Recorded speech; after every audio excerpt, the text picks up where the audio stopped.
daughters of Zelophehad. In the book of Exodus, we had reflected about two young Hebrew midwives along with Moses' mother, sister, and the daughter of Pharaoh who had associated with Moses, and the important role they played in the life of Moses in order to protect him from death. In this session, let us see another set of 5 young girls who challenged the discriminatory laws of Moses and inspire us to be empowered and enlightened women. The book of Numbers, chapter 27, 1 to 11 tells us the story of the 5 daughters of Zelophehad. Mala, Noah, Hola, Milcah, and Tirzah were their names, and they earned themselves a place in biblical records because they dared question the discriminatory laws by which they were governed. The daughters of Zelophehad lived at the end of the Israelites' exodus from Egypt as they prepared to enter the promised land. Their father, Zelophehad, had died in the wilderness, leaving behind him 5 daughters, but no sons. During their journey in the desert, Moses explained to the children of Israel how the land of Israel was to be allocated to the various tribes, but only to the male descendants. The land will be allocated only to the male descendants. If there were no male descendants, then according to accepted practice, the brothers of the deceased were to inherit the land.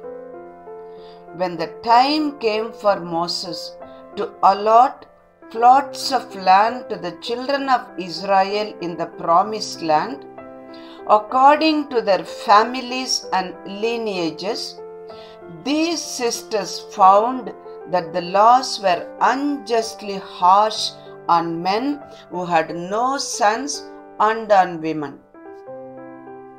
The genealogical records of those days were entirely patrilineal, tracing lineage through the male line only. Thus, a man without a son to carry on the line, even if he had a dozen daughters, automatically became a non-person. His name would be dropped from the family records, and posterity would never have heard of him. This, the sisters felt, was a fate their father did not deserve because he had no sons. Zelophehad suffered further posthumous discrimination because he had died before the land was allotted and was thus unable to claim his inheritance when lots were drawn. Another aspect of the law which spurred these sisters to action was the total exclusion of women from the list of successors to the property of a deceased man, even of one who had no sons. All 5 sisters were unmarried, fatherless, and brotherless. The law also made them landless and consequently totally destitute, as they had no inheritance rights at all. They must have been truly desperate and felt they had nothing to lose by appealing to Moses, publicly challenging the highest authority of the land. The women approached Moses and the leaders and demanded a share in the land, presenting the argument as we read in book of Numbers chapter 27 verse 4. Why should the name of our father be taken from his clan because he had no son? Why should my father's name be removed from his clan because he had no son? Moses did not know how to answer this demand. Realizing he needed divine guidance for a solution to this problem, Moses went straight to God and presented their case to him. And God's answer was one which must have sent a chill up every patriarchal spine in the community. For God straightaway stated, as we read in verse 7, straightaway stated that the sister's demand was perfectly justified. God said the sister's demand was perfectly justified. God went on to command Moses to give their father's share of the family property to these women and to give a new law also to the people. This new law made two important breakthroughs. One, daughters were now given some inheritance rights, while previously they had none. Now daughters are given some inheritance rights. 2. If a man died without a male heir, the rights of his daughters to his property now came first, superseding the rights of every other male relative. Now at one stroke, daughters were given inheritance rights, which were second only to that of sons, an important victory for women's rights in a society where women had no property rights at all. Such startlingly innovative changes were bound to have repercussions. As we read in the book of Numbers chapter 36 verses from 1 to 3, sure enough, we read of the reaction they evoked from Zelophehad's male relatives. Ever concerned with keeping the family property intact and secure within the family group, these men found reason to complain about this new law to Moses. Their complaint was that if these sisters married outside the family, the share of the property would be taken away and added to that of their husbands' families. This was something that the family of Zelophehad could not tolerate. The preservation of property within the family being of primary importance, Moses had to find once again a solution which achieved that end, while at the same time he had to be fair to the women. The solution he found with God's help was to forbid women who inherited family property from marrying outside their own families. They will get the property, but they cannot marry outside their own families. However, they were free to marry whoever they wished from within their own families. Their freedom of choice was not abolished, only curtailed, a freedom which even today the majority of modern women do not enjoy. Mala and her sisters complied by marrying their own relatives, and they finally obtained their land after one more representation, this time to Joshua chapter 17 verses 3 to 6. These 5 daughters approached the priest Eleazar and said, Yahweh ordered Moses to give us a heritage among our brothers. In this way, 10 portions fell to Manasseh apart from Gilead and Bashan, lying on the further side of the Jordan, since Manasseh's daughters received a heritage as well as his sons.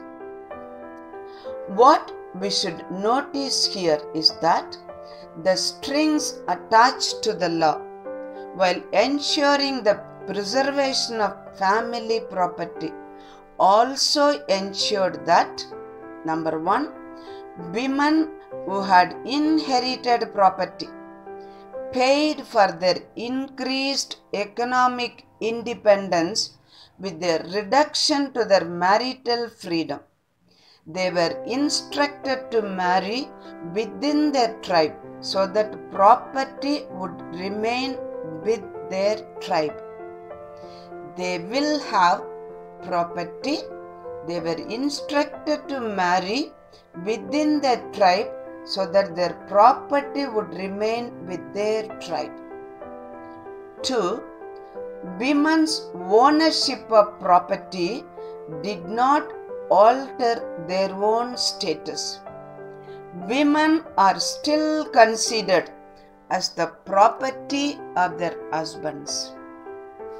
Nevertheless, Moses' law marked an important milestone on women's arduous journey towards equality.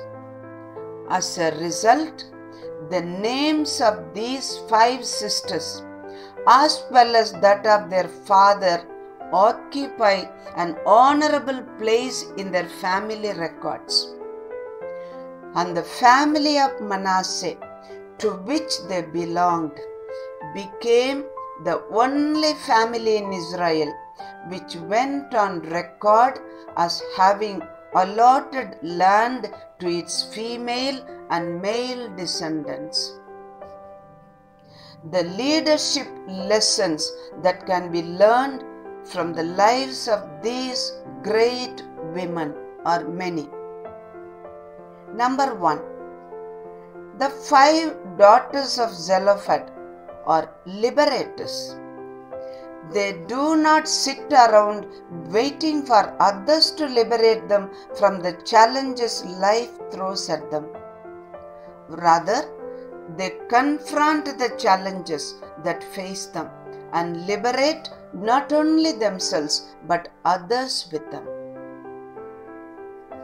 2.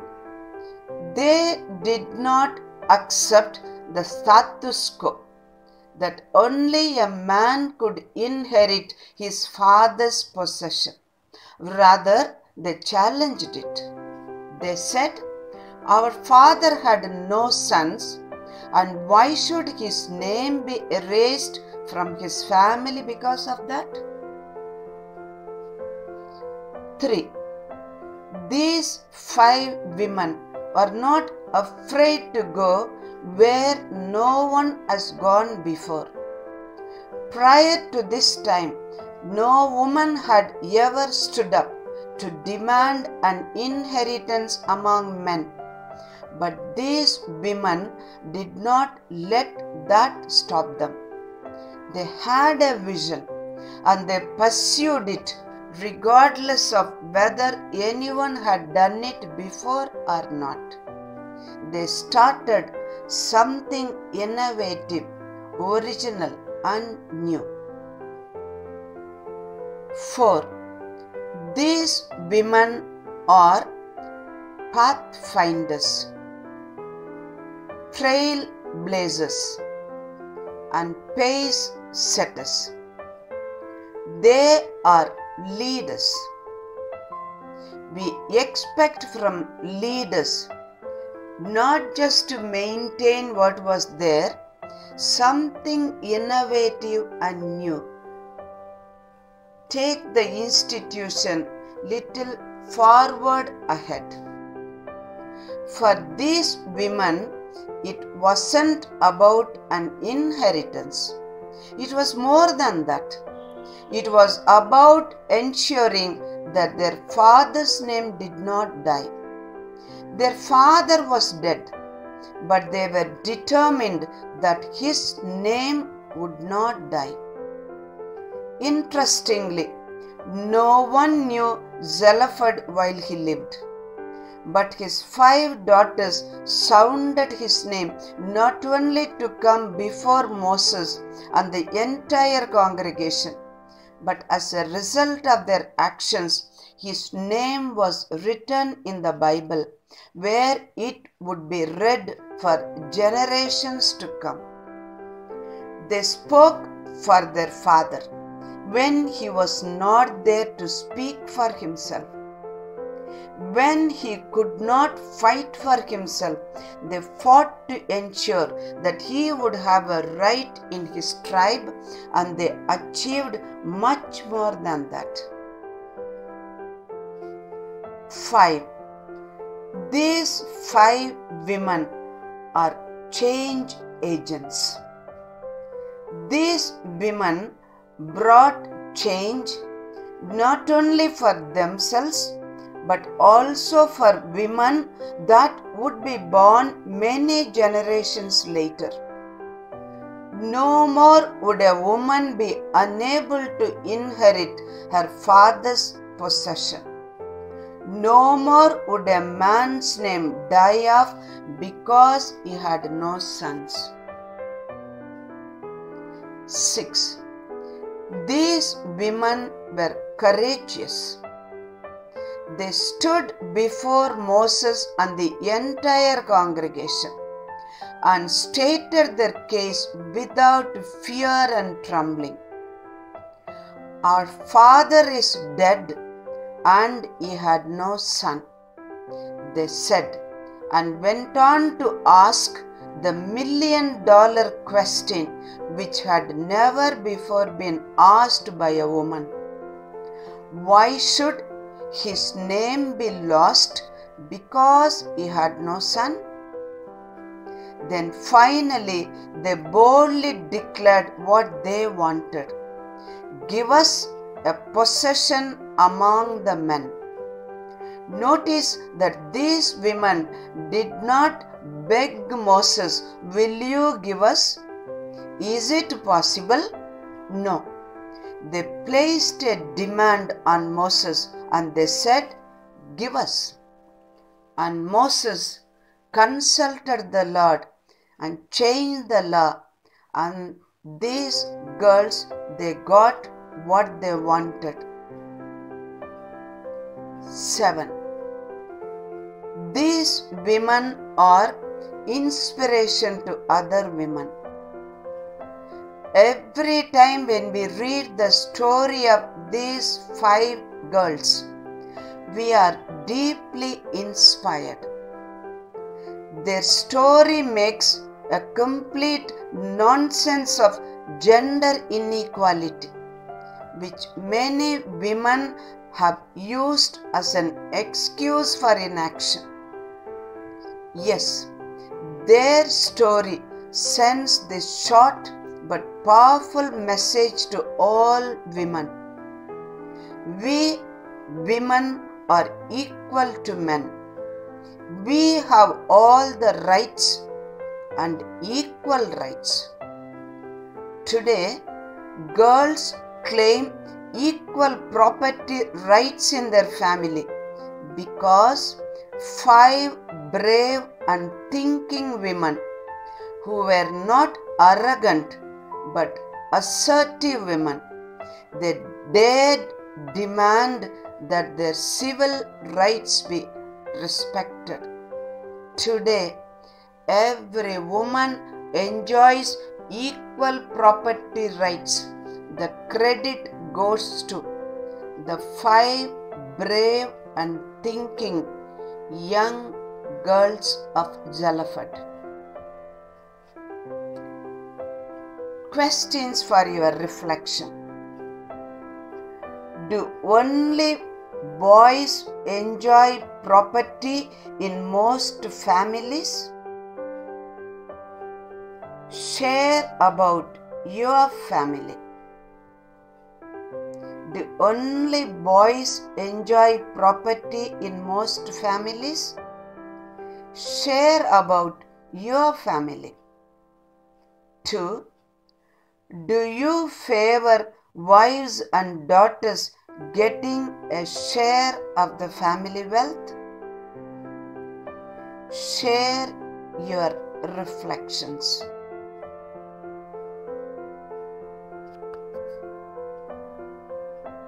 God bless you.